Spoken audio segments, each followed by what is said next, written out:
एक साइंटिस्ट थे जिनका नाम था ओम, साइमन ओम, है ना। साइमन ओम एक साइंटिस्ट थे,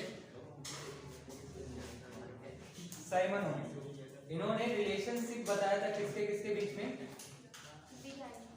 रिलेशनशिप बताया था इन्होंने किसके किसके बीच में, बी और आई के बीच में। बी और आई के बीच में इन्होंने रिलेशनशिप बताया था किसने, जॉर्ज साइमन ओम ने 1827 में बताया था। कब? 1827 में। इनका पूरा नाम जॉर्ज साइमन ओम था। इन्होंने बताया था अगर किसी वायर की, अगर किसी हम वायर की, कोई अगर मेटेलिक वायर ले लें, अगर कोई मेटेलिक वायर ले लिया जाए और उसकी सभी फिजिकल प्रॉपर्टी सेम रखी जाए, फिजिकल प्रॉपर्टी सेम रखी जाए। फिजिकल प्रॉपर्टी आप समझ पा रहे हैं? Yes sir. कौन कौन सी फिजिकल प्रॉपर्टी होती है? लेंथ होता है, एरिया होता है, टेम्परेचर होता है ना। ये सब चीजें अगर क्या रखें, कांस्टेंट रखेंगे, तो उनका जो बी, बी मतलब पोटेंशियल डिफरेंस, उनका पोटेंशियल डिफरेंस और उनमें जो करंट जाएगी वो क्या होंगे, डायरेक्टली प्रोपोर्शनल होंगे। क्या होंगे? डायरेक्टली प्रोपोर्शनल होंगे। अब जब आप क्या करते हैं, इसको सॉल्व करेंगे तो प्रोपोर्शनलिटी का निशान क्या करेंगे, हटा देंगे, तो क्या v इक्वल टू आई और एक कांस्टेंट आ जाएगा जिसका नाम होगा r। उसका क्या नाम होगा, r। और r को आप क्या बोलते हैं, रेजिस्टेंस। क्या बोलेंगे, रेजिस्टेंस। रेजिस्टेंस क्या है, ये कांस्टेंट, ये क्या है, कांस्टेंट है ना। v क्या है यहाँ पर, v है पोटेंशियल डिफरेंस है। क्या है, पोटेंशियल डिफरेंस है। i क्या है, करंट है। i क्या है, करंट है ना। अगर आपसे कोई पूछे v और i के बीच में ग्राफ बताइए, तब क्या बताएंगे आप, v और i के बीच में ग्राफ कैसा आएगा, हाँ, v और i के बीच में ग्राफ कैसा आएगा। मान लीजिए ये क्या है, ये v है और ये i है, बीच में ग्राफ कैसा है, ऐसे आएगा। मतलब कि आप क्या करेंगे, जब हाँ i इंक्रीज होगा तो v इंक्रीज करेंगे तो i भी इंक्रीज करेगा। और कैसा ग्राफ आएगा, स्ट्रेट लाइन ग्राफ आएगा, है ना, स्ट्रेट लाइन ग्राफ आएगा। तो आप कुछ बातें लिख लीजिए, कुछ बातें लिख लीजिए आप। आपने वो तो लिख लिया होगा ना, इन 1827 जॉर्ज साइमन ओम, है ना। Defined the relationship between, defined the relationship between, defined the relationship between, between potential difference V, potential difference V and electric current I, and electric current I.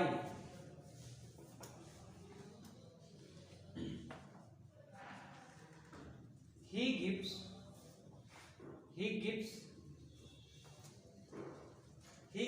a law and state that He gives a law, LAW होता है law, हाँ? oh sir. अच्छा, आप कौन से LAW हम लिख दिया, LAW और कुछ states a law,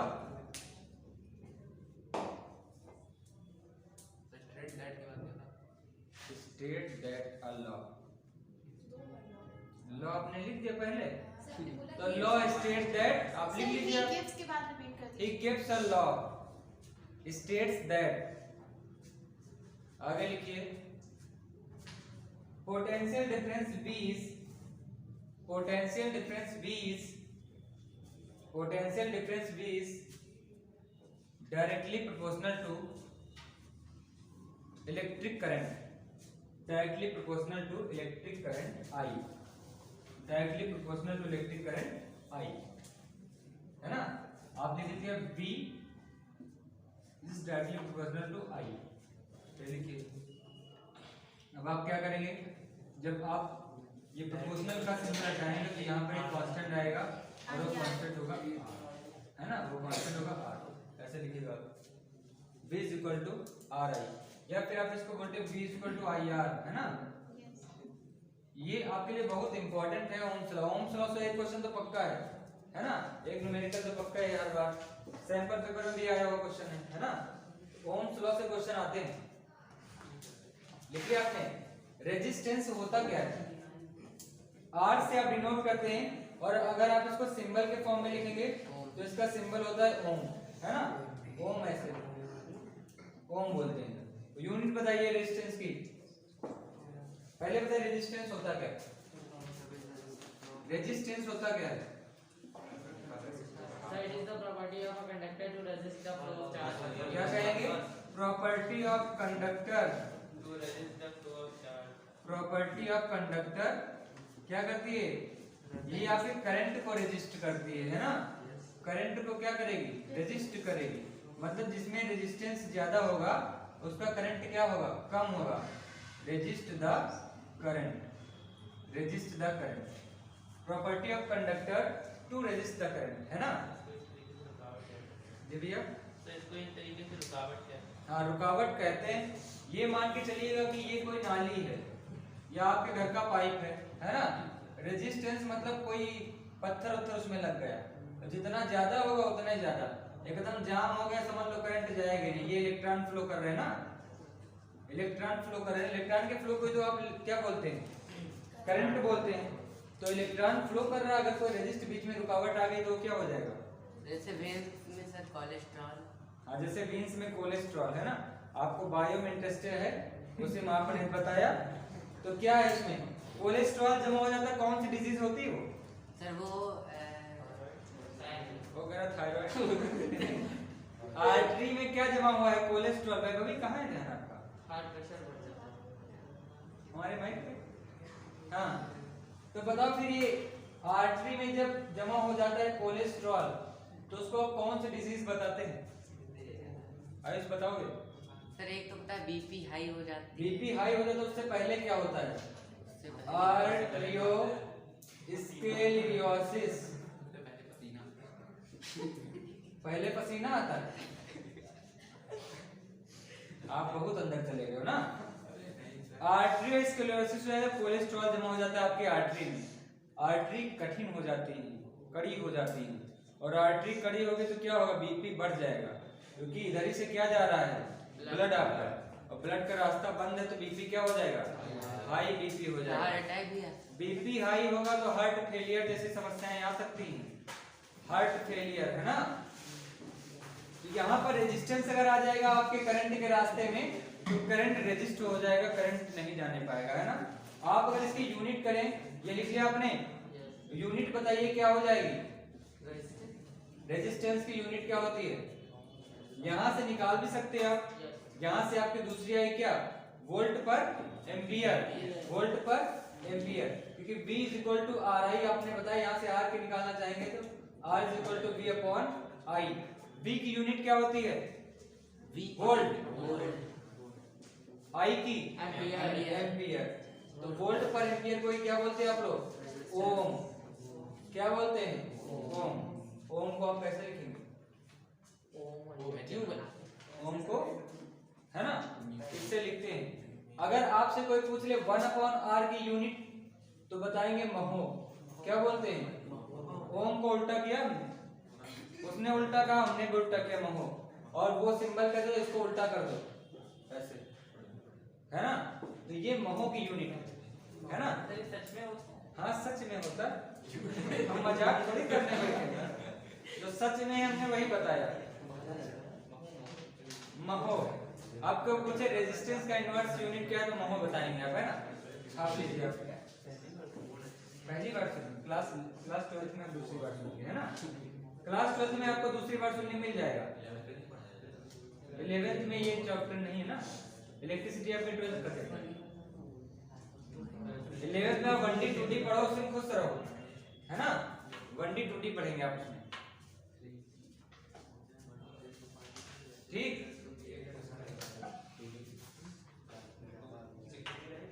रब कर दें, हाँ, समझ में आ रहा कि नहीं आपको ये सब, ओम्स लॉ आपको समझ में आ रहा है ना। अब आपको बताना पड़ेगा रेजिस्टेंस किस पे डिपेंड करता है, कौन से फैक्टर है, और ये बहुत इंपॉर्टेंट है। हाँ, सबसे पहली बात तो मटेरियल पे डिपेंड करेगा, है ना। टेम्परेचर अब एक एक चीज आप बताते जाइएगा, हम लिखते जाएंगे, है ना। Sir length area cross section resistance किस पे डिपेंड करता है? Material length depending factor of resistance. Resistance सबसे पहले आप बता रहे हैं मटेरियल पर, मतलब मटेरियल की तो प्रॉपर्टी होती है, किसी मटेरियल का रेजिस्टेंस कुछ और होता है, किसी मटेरियल कुछ और होता है। एनसीईआरटी में आपके सब बना है यस किस मटेरियल की रेजिस्टिविटी किसकी है ना। तो मटेरियल की रेजिस्टेंस की प्रॉपर्टी होती है, उसको आप रेजिस्टिविटी बोलते हैं। क्या बोलते हैं? Resistivity resistivity. और इसको किससे लिखते हैं? रो रो से। ये रो बन गया, है ना। तो मटेरियल की रेजिस्टेंस की प्रॉपर्टी होती है, उसको आप क्या बोलते हैं? रेजिस्टिविटी बोलते हैं। उसको रो से लिखते हैं। किससे? रो से लिखते हैं। दूसरा किस पर डिपेंड करता है? लेंथ। हाँ चलिए, लेंथ पहले लिख के दे रहे हैं। लेंथ पर डिपेंड करता है, मतलब जैसे जैसे आप रेजिस्टेंस बढ़ाएंगे, लेंथ बढ़ाएंगे, रेजिस्टेंस भी क्या हो जाएगा? बढ़ जाएगा। तो R is directly proportional to length. ये चीज मतलब कि आप अगर वायर लंबा यूज कर रहे हैं तो करंट कम जाएगा। Yes sir yes sir yes sir हम जाए यस सर कि आप लेंथ बढ़ाएंगे रेजिस्टेंस बढ़ेगा, और रेजिस्टेंस बढ़ेगा तो करंट कम जाएगा, है ना। इसी समझ पाए आप, है ना। अगला अगर आप क्या करेंगे, एरिया पर डिपेंड करता है। एरिया का क्या होता है? इनवर्सली प्रोपोर्शनल, मतलब R is inversely proportional to 1/A, है ना। अगर हम इसको फर्स्ट इक्वेशन मान लें और इसको सेकंड इक्वेशन मान लें, तो फिर क्या करना पड़ेगा आपको? तब आप इन दोनों में रिलेशनशिप निकालते हैं, फार्मूला बन के आएगा। तो अब क्या करेंगे? R पहला आपने L ऊपर लिखा L अपॉन A, ये लिख दिया हमने। रेजिस्ट ये आप प्रोपोर्शनल का सिंबल हटाएंगे तो क्या आएगा? Row into length row L upon A, L upon A। और जो यहाँ पर रो है वो क्या है? रेजिस्टिविटी है। क्या है? रेजिस्टिविटी है। और रेजिस्टिविटी जो होती है, रो आपकी क्या है? रेजिस्टिविटी है। और रेजिस्टिविटी हर मटेरियल की अलग अलग होती है, उसकी यूनिक प्रॉपर्टी होती है ना। आपने जो एनसीईआरटी में एग्जांपल दिया है उसमें मैग्नीज की पूछा गया है ना। 6.25 समथिंग कुछ आ रही है, into 10 to power 6.25 नहीं है। हाँ? Not to memorize। वो आपको जो सॉल्यूशन दिया है एनसीईआरटी का, उसमें जो आया आंसर मैग्नीज का ही है ना। तो अब याद रखिएगा इसको। 6 पॉइंट नहीं, उसकी मैग्नीज की 1.8 का 6 मैग्नीज का है ना। समझ गए आप? तो आप ये लिख लीजिए, किस पर डिपेंड करता है? रेजिस्टिविटी पर, लेंथ पर, एरिया पर, है ना। ये लिख लीजिएगा। टेम्परेचर पर टेम्परेचर बढ़ाएंगे, रेजिस्टेंस बढ़ेगा, है ना। या आप इतना लिख लीजिए। टेम्परेचर इंक्रीज होगा तो फिर ज्यादा तेज जाएंगे इलेक्ट्रॉन में से। अच्छा सर, रेजिस्टिविटी बढ़ते जाएगा तो क्या होगा? मतलब रेजिस्टेंस बढ़ जाएगा, रेजिस्टेंस बढ़ेगा तो करंट कम हो जाएगा। करंट कम हो जाएगा। हां, तो डायरेक्टली प्रोपोर्शनल देख लो यहाँ से। रेजिस्टिविटी जिसकी ज्यादा होगी वो कम कंडक्टर वाला होगा, है ना। मेटल्स अच्छे कौन होंगे? जिनकी रेजिस्टिविटी कम होगी या ज्यादा? कम होगी, है ना। जिनकी रेजिस्टिविटी कम हो वो अच्छे मेटल है। अच्छे कंडक्टर।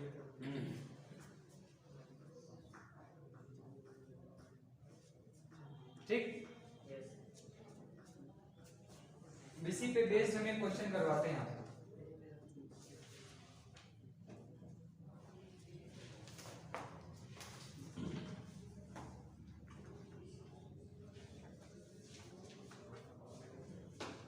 एक क्वेश्चन आप लिखिए,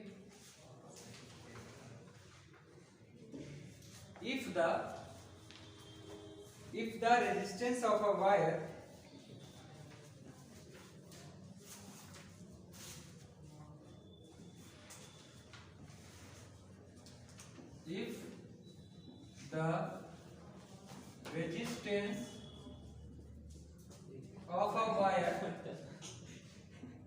पहली बार लिख रहे हैं of a wire of length 120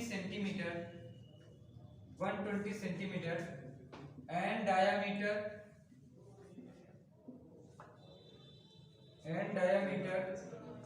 0.04 mm, 0.04 mm is 25 ohm.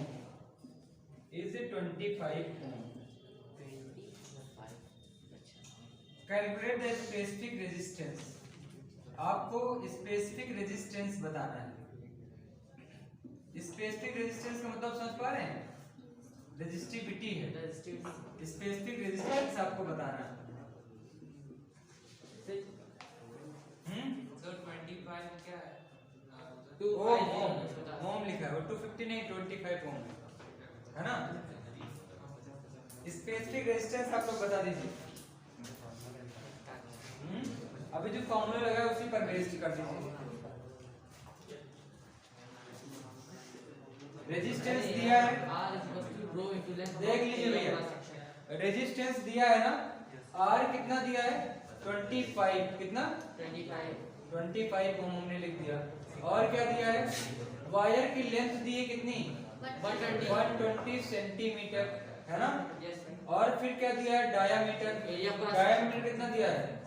0.04. Diameter है 0.04 मीटर. mm में दिया है ना. तो आप सबको मीटर में कन्वर्ट करिए. 120 सेंटीमीटर में कितने मीटर? डिवाइड करना पड़ेगा किससे? 1 मीटर में कितने सेंटीमीटर? 100. तो 120 सेंटीमीटर में कितने मीटर? 100 से डिवाइड कर दें. 1.2. डिवाइड कर दो. डिवाइड करो कितना आएगा? 100 से डिवाइड करेंगे तो कितना आएगा? 1.20 मीटर. और मिलीमीटर को अगर मीटर में कन्वर्ट करेंगे तो 10 टू पावर माइनस का 3. 0.04 इंटू 10 टू पावर माइनस का 3. मतलब कि 3 पॉइंट आपको उधर और जाना पड़ेगा. 0.00004 है ना. ये हो जाएगा मीटर. या फिर आप इसको कैसे लिखेंगे? ये वाले 2 पावर और जोड़ दिए. 4 इंटू 10 टू पावर माइनस का 5 लिख दीजिए. बात तो वही. डायमीटर से इसको रेडियस में तो नहीं करना. अभी कर देंगे. ये मीटर में कन्वर्ट हो गया. अब ये बताइए डायमीटर दिया, इसको रेडियस में कन्वर्ट कर दीजिए. d is equal to 2r है ना. तो r is equal to d by 2. r is equal to d by 2. तो d आया है 4 इंटू 10 टू पावर माइनस का 5. 2 से डिवाइड करें कितना आ जाएगा? 2 इंटू 10 टू पावर माइनस का 5. ये क्या आ गया? r आ गया. आपको निकालना क्या है? रेजिस्टिविटी निकालना है. तो r is equal to rho l by a. r is equal to rho l by a. रो निकालना है तो ये इधर आएगा. r into a upon l is equal to रो है ना. एरिया क्या होगा? वायर मतलब क्या है? वो सिलेंडर है ना. और सिलेंडर ये होता है ना. और इसका ये एरिया. एरिया क्या होगा? पाई आर स्क्वायर. तो एरिया की जगह पे क्या लिखेंगे आप? पाई आर स्क्वायर. लेंथ कितनी दी है? Length 120 centimetre. इधर वाला बताओ जो हमने 1.20 है ना. 1.20. अब वैल्यू रख दीजिए सबकी. आर कितना है? 25 है. एरिया कितना है? तो पाई की वैल्यू 22/7 या 3.14 रख दें. 3.14 रख दें. ऐसी कोई वैल्यू है कि सीधे कटेगा? पक्का बता रहे हैं. 3.14 अपॉन अच्छा pi into R square. R कितना है? 2 इंटू 10 टू पावर माइनस 5 का स्क्वायर. पाई आर स्क्वायर हो गया है ना. और फिर आप क्या लिख दिए? 1.20. काट दीजिए बस. सॉल्व करने पर जो आंसर आएगा वही इसका आंसर है.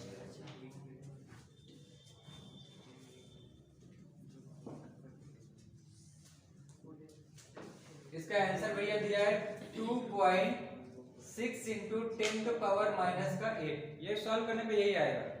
आप ये बताइए कि रेजिस्टिविटी की यूनिट क्या होती है? हाँ आगे यही है. रेजिस्टिविटी की यूनिट क्या होती है? ओम मीटर. ओम मीटर क्या हो जाएगी? ओम मीटर. कैसे निकाला हम लोगों ने? देखो यहाँ से निकाल भी सकते हैं आप है ना. यहाँ से निकाल भी सकते हैं क्योंकि r इंटू ए करके निकालेंगे ओम मीटर ही आएगा आपका है ना. तो आप इसको लिख दीजिए ओम मीटर. छाप लीजिए भैया.